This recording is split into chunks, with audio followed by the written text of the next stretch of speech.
Praise the Lord. Order for Onyankopon show bebre. Mesama wakwa ba de boti ase senju medie so. Order for ye mompaye. Onyankopon ni abankese da wase bebre so ni edi ni ye. Wakra ye so abo ye ho ba betum pempen so ti se ye enka odi nkronkron no. Ene de nso ye bompaye e de wiase mama nyina show nsa onokwafo. So for wakwan ne de wo hene na ma ye ho kese ye wo Yesu Kristo dim ni abompaye. Amen. Order for Nancy Ebefa Yakin some no fee, and yum Edrianine cron, and Siacosi Dumian, Nano no can say, O mo be brenipa be bread your more share o mahunya diemo, no more de omo de musica while home. Nem ponson omuntimi fasa Sika bin tia uwoka. Na omuntimi tia abuade bia emma Onyankopon. Na Bible koso kacho en say ogie nya dia yebetimi di sika ye dia ato ni nyina Nyankopon adoma. Na omo nyansafo no esese omo so omo nim nyansa so etwa se omo if you say nia okra yen so no ni ode ato ya boode no enya de a esei ana epro ana ye de sika ye de to na afei wa me yate ase se esanse ogie efi Onyankopon chen ena ebenti no etwa se ye di obuoni ni di ema ye Nyankopon omo eye enyansafo ebewu omo amoye 7 kwasia ebewu na afei owu amena no ewo ho eye obi biara obewu asase su biara no ni fie ba akono no ni pedua no efie no nti ekwakohye datie no mu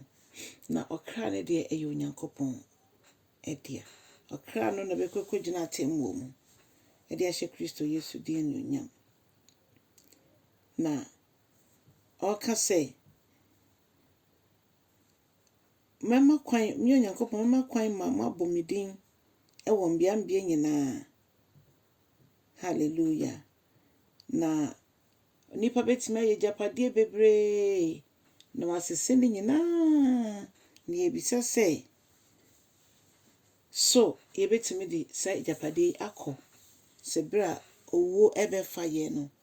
nyini se japade na ye betimi e di akọ ene nchodofo na ye atwe adwagina so ane say ye ntimi fa wiase ahonyade emfa nto enkwaje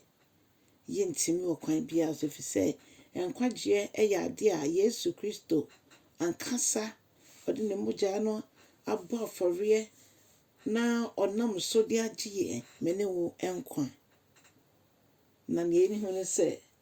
osoni asase etwem ode niam ya boabo an nyina etwem asamba kope ene ntwem eno ne Onyankopon asem odofo yesum nyame a otiase a etwa se yede ye ho nyina eto no so hallelujah na yehwe ye Nyankopon tumi ene se de ye ka owu asem ya nenke so bibia hwehwe ase ewo Nyankopon na ase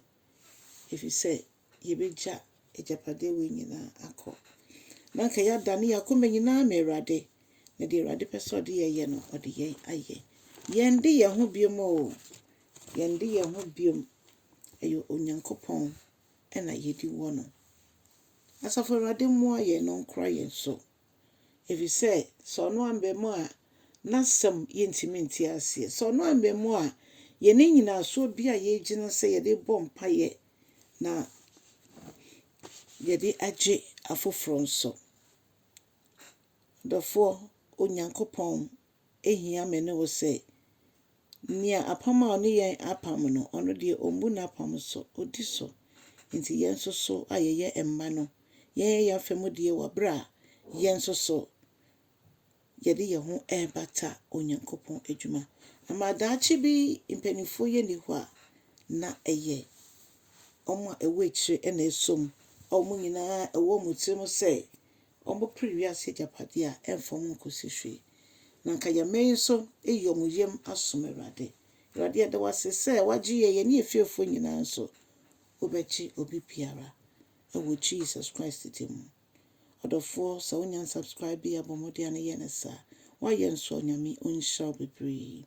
na so aba na ma asɛm no ɛno akyirɛkyirɛkyirɛkyiri nhyɛ Yesu Kristo din anuonyam amen and amen.